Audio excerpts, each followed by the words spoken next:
Hey guys, it's Doc here. I just wanted to do a short little review video since I had some time this evening. Wife and stepson are gone to band practice. So I picked out a couple of books to read, and hopefully I can get through this and maybe two more reviews.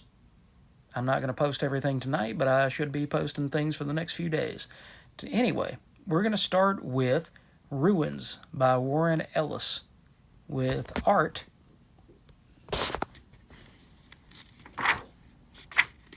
by Cliff Neilson and Therese Neilson, at least for the first issue, and then the Neilsons are aided and abetted by Christopher Moeller on issue 2.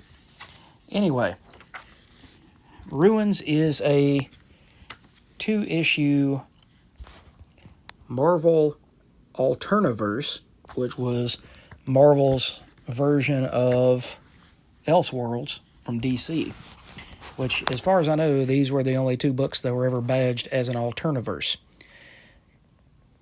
Ruins was a dark version of Marvel's. Marvel's was written by Kurt Busiek in 1994 and fully painted by Alex Ross. That was one of Ross's big first breakout deals, quickly to be followed by Kingdom Come with Mark Waid in 1996. But anyway, so Ruins tells the 2-issue story of Phil Sheldon, who was the quote-unquote narrator of Marvel's. Here, everything that you know is upside down. The good guys are bad, the bad guys, it's not even like that, really. It's a realistic look at what would have happened if Bruce Banner had gotten hit by a gamma bomb trying to save Rick Jones. It shows him turning into a giant tumor, and he does not look like the Hulk that you know at all, and it just, on the exterior, everything looks like it's nihilistic, and that it's bad just for bad's sake. But that's not the case. It's a realistic look, much like Stan Lee might have done, in my opinion, had he written something alternative to what would become the Marvel Universe. It shows not the superiority of the mutants, not the superiority of Homo Superior, like what turned out to be in actual Marvel Comics in the 616 universe. But instead, it focuses on what could have been realistically via science, via the real world. Humans tend to fear what they don't understand. How could we understand somebody like Hank Pym, who grows to an inordinately tall size? How could we understand somebody like Victor Von Doom? How could we understand a despot who rules his country with an iron fist, but not only rules his country with an iron fist like Castro or something similar, but he has the superpowers to back it up and maintain control over that country? So how could we not be afraid of something like that? We fear death, we fear cancer, we fear a lot of things that we don't have a full understanding and grasp on. And this shows Phil Sheldon, rather than chronicling an age of marvels, chronicling an age of despair, of loss, of grief, because all the characters that he runs into see the world as it should be. Nick Fury, who he runs across in issue 1, sees how things could have been beautiful. But Nick, in his normally destructive nature, decides to end it all. He said it's time to take a nap for a little while. Warren Ellis got a lot of flack a couple of years ago for Me Too scandals and not being a professional in the emotionally mature way that people would come to expect from professionals in an industry. That's not me saying that. That was the charges that were laid out against him. It pretty much canceled him, canceled his career, canceled any chance that he could write for the Big Two ever again.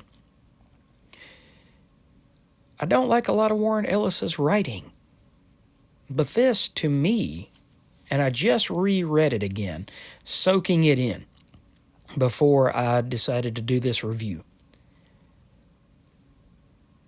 Much like the Game of Thrones finale that got everybody so up in arms years ago, if you're going to tell a story like this, this is the only natural way that it could possibly end. This is the reality behind the fantasy of the Marvel Universe. Is it depressing as hell? Yes. It's depressing because you see characters that you know and love get killed in very mundane ways. And they're taken off of the board, never to be seen again. It's not Captain America gets shot at the courthouse steps and then somehow comes back to life. It's not that Peter Parker gets beaten to death by Moreland and then grows into something other and then comes back stronger. It's not any of those things. Instead, it is a study on the nihilistic feelings of life that most of us have. We see that, you know what, you're going to die eventually. Whether it be as a young man, young woman, old woman, life will end at one point. But that doesn't mean that it all has to be bad. It's just like I explained to my patients. Your world is what you make it. So I choose to see in these two books, I choose to see the beauty in the ruins. I have done urban exploration photography for the past 10 years. I love old buildings. I love ruins. They still have a story to tell. It may not be pristine like they were when they were standing, when there were four walls and a roof, and you could walk through there and hear the clinking of the dishes and the dinner parties that would ensue. It may not be the grandeur that would be shown in the 1800s or the 1700s, or even in medieval times when you go into a castle. But these ruins, just like this ruined world that Phil Sheldon sought to explore in these two issues, and I'm not going to ruin what happens to Sheldon at the end of the second book, but he's going to write a book called Marvels, and he's going to try to bring this world of Marvels to this world of ruins. And I will say, unfortunately, he doesn't get the opportunity to do that. He doesn't get to be a bright spot in this unfair, destructive world. But at the same time, his journey through this world to see all of these heroes and even some of the villains reduced to nothing more than an oddity is really an interesting read. It's really, really neat to see through the artwork, which is very moody artwork that you don't see very often. As far as I know, that was really the only comic book form type stuff that the Neilsons really did. See, that's what happened to the Hulk. And that's what happened to Bruce Banner. These acetate covers are really cool, and it's not something that you saw other than Marvel's. And then I think they did Code of Honor in the 90s, and they did a couple of other series. I don't even know that they did it on the follow-up to Marvel's that they were planning on, Marvel's Eye of the Camera. But the acetate covers are really neat. They're hard to get in great shape. I've actually had the first issue of Ruins for years and went to seek out the second issue of Ruins.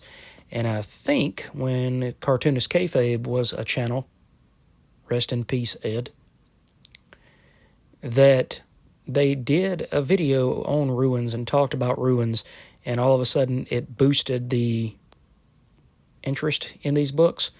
And so I think I paid maybe $15 or so for the second issue, but at one point it was going for $60 and $70 just because they never reprinted them except for one time, and just the interest that people have in these old books.